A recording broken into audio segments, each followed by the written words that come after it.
We take the Chevrolet Trailblazer RS all-wheel drive into the forest to test its snow road capabilities. That's coming up right now on Driving Sports TV.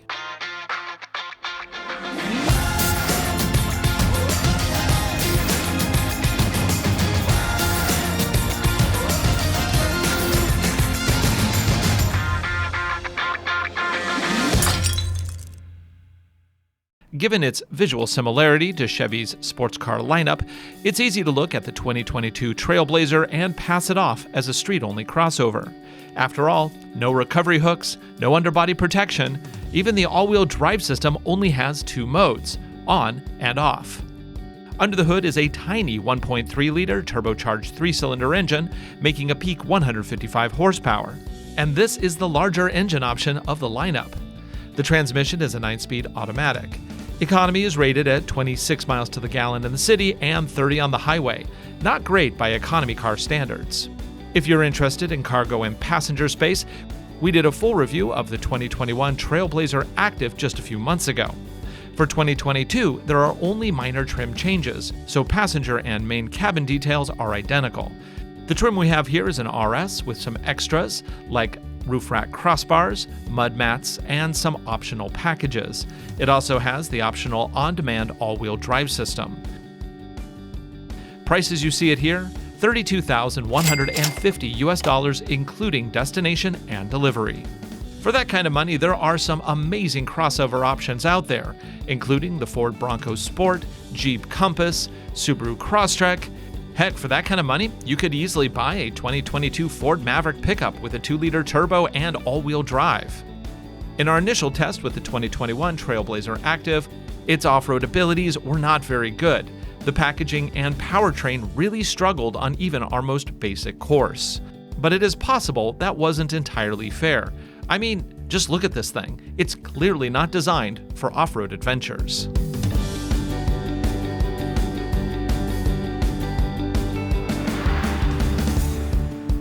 What we're going to do today is not a review of this vehicle. Instead, I'm taking it up into the mountains where there is snow.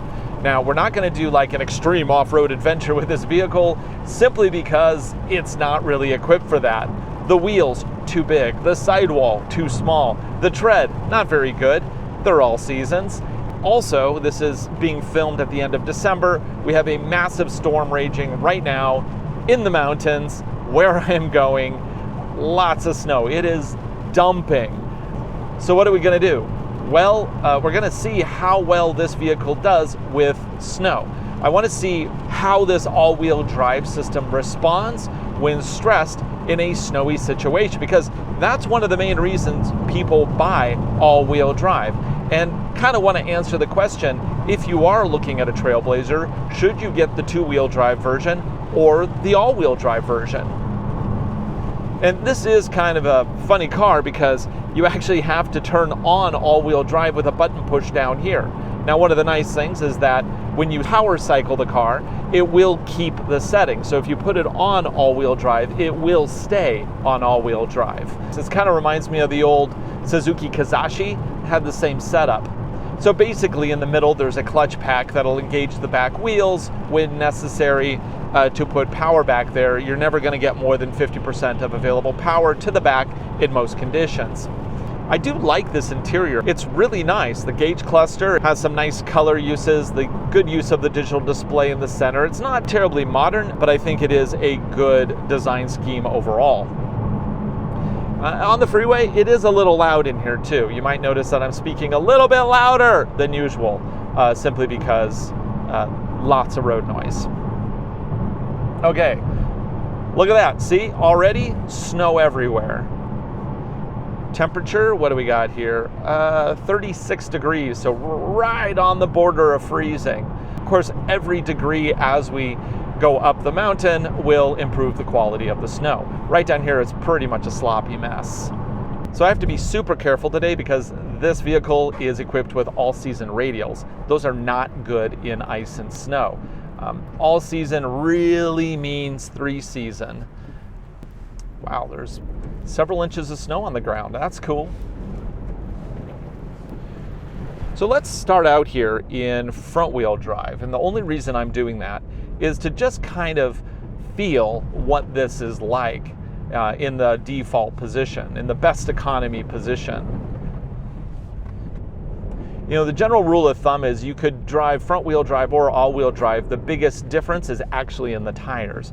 Well, in this case, we can't switch the tires because manufacturers don't let us. So let's see what the difference is between front and all-wheel drive. They have not plowed this road, and it is a sloppy mess. And you know, it's moving along. I don't have a lot of control as to where it's going. Let's go ahead and switch it into all-wheel drive and feel the difference. Traction control was definitely working overtime there. Oh yeah, that's much better. Yeah, the power is instantaneous. Now we're sliding sideways. Now something to keep in mind is that if you start sliding on ice and snow with either front-wheel drive or all-wheel drive vehicle, you don't let off the pedal. You're just going to cause more of a spin. You actually add throttle if you have the space to do it, and that'll pull you out of the slide. It's kind of counterintuitive. If you've driven a rear-wheel drive vehicle, it's the exact opposite. Okay, I'm going to try to get a little bit higher in the elevation so that we get better snow. You know, it's still a little sloshy down here, and I still have way too much traction basically. Oh yeah, look at that. As soon as I say something, boom, we already have a little bit better ice pack here.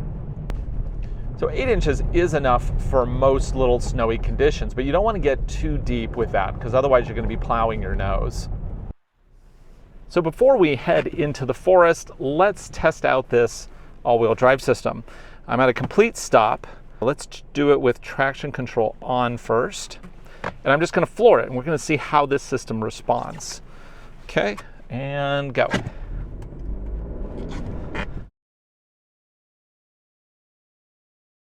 As you can see, power is initially sent to the front wheels. The back wheels then catch up after a full rotation. This is similar to other modern all-wheel drive systems. Felt a little bit of traction control there, but it really wasn't, you know, crazy intrusive. Let's back up again and try it with traction control off, which should give us the maximum amount of wheel spin, which should show us also when we slow down the exterior shot just how much power is shifted around. Traction control is not going to be intrusive, so we should see a 50-50 split on the wheel spin. And go.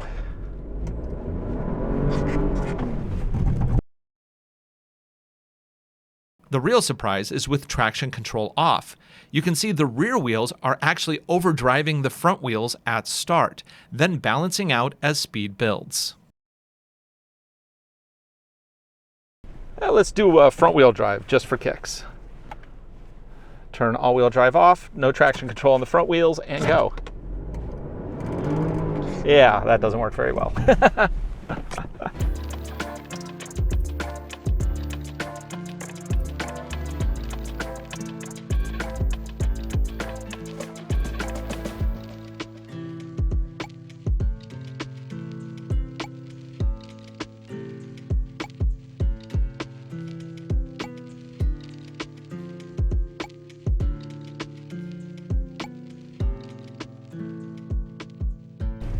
Now, the ditches here are pretty deep. I have to be very careful because first off, very low profile tires wrapped around 18-inch wheels.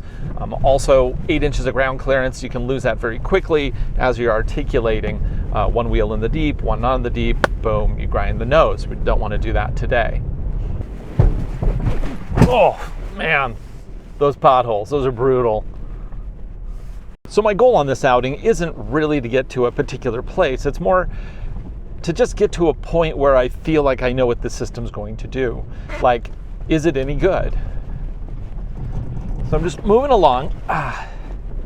And I am in all-wheel drive mode, and I also have traction control off so I can get some wheel spin and maintain momentum. Last thing I want to do is get stuck. Let's see. Oh, these ditches are awful. Oh, let's make a big splash. Wonder how this is gonna go. Sploosh. Whoa!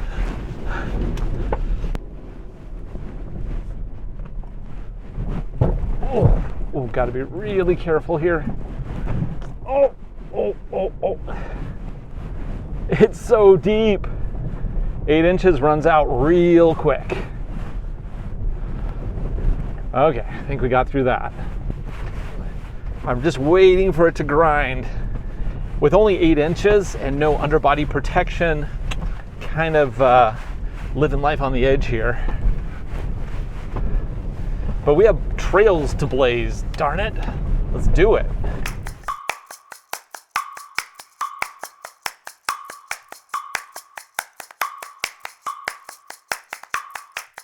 I'm really concerned about the sidewall because the larger wheel you have, but with a smaller tire, means that you have very little rubber on the side of the tire, which means that if you hit something really hard, it can pinch against the rim and cause a puncture on the side, which is a non-repairable puncture. So, gotta be really careful here. You know, the one thing that I'm really noticing is that this all-wheel drive system really feels like it's a 50-50 split all the time. It doesn't feel like it's trying to shuffle power around to figure it out. It's just connected. And I think that's actually really impressive for a vehicle like this. So right up ahead, there is a rail crossing. It's an old rail, it's now a trail. And I'm wondering if we can get up to there. I think that would be a really good test. And just occurred to me, I forgot to bring a chainsaw. Let's see how well this thing does, because it is really slippery here in the woods. All that rattling's my gear in the back, by the way. It's not the car. The car actually feels really solid. Kind of surprised, you know, when I saw this, I'm just like, that's a street car. There's no way you can do anything fun with it. Snow, off-road, not something I would think about, but actually it's doing really well. I just have traction control off. I have all-wheel drive on, and we are just eating up. Ooh, are we gonna start scraping? Probably dragging a little. Yeah, we're dragging right there. Whoa, watch that tail. Okay, this is gonna be interesting. Now, of course, there's a cliff on the outside, because of course there is. There's always a cliff right where you don't want one. Oh, we are starting to grind. 8 inches just isn't enough ground clearance. I think we're gonna start spinning our wheels if we go much further. Yeah. I mean, we could probably, Nope. I think this is as far as we're gonna go. Overall, I think the all-wheel drive system's not bad. I'm pretty satisfied with it for what this vehicle is and for the market that it's intended to hit. You're gonna drive through some snowy roads, but they've probably been plowed, so there's just a small amount of snow on the road. It's fine, because obviously you're gonna run into 8 inches of ground clearance being an issue before the all-wheel drive system doesn't have enough ability to get you through the thick stuff. So overall, yeah, I think this is actually a really great little crossover if you keep it into the realms in which it was intended. Streets, urban, light trails, probably some snow. For Driving Sports TV, I'm Ryan Douthit. Thanks for watching. Be sure to like, subscribe, share videos. We make them for you, and we hope you enjoy them. Okay, now I just need to get down. I think I'm gonna have to back down. Ooh, there we go. Oof. We don't scoop up any snow with my exhaust. We got this.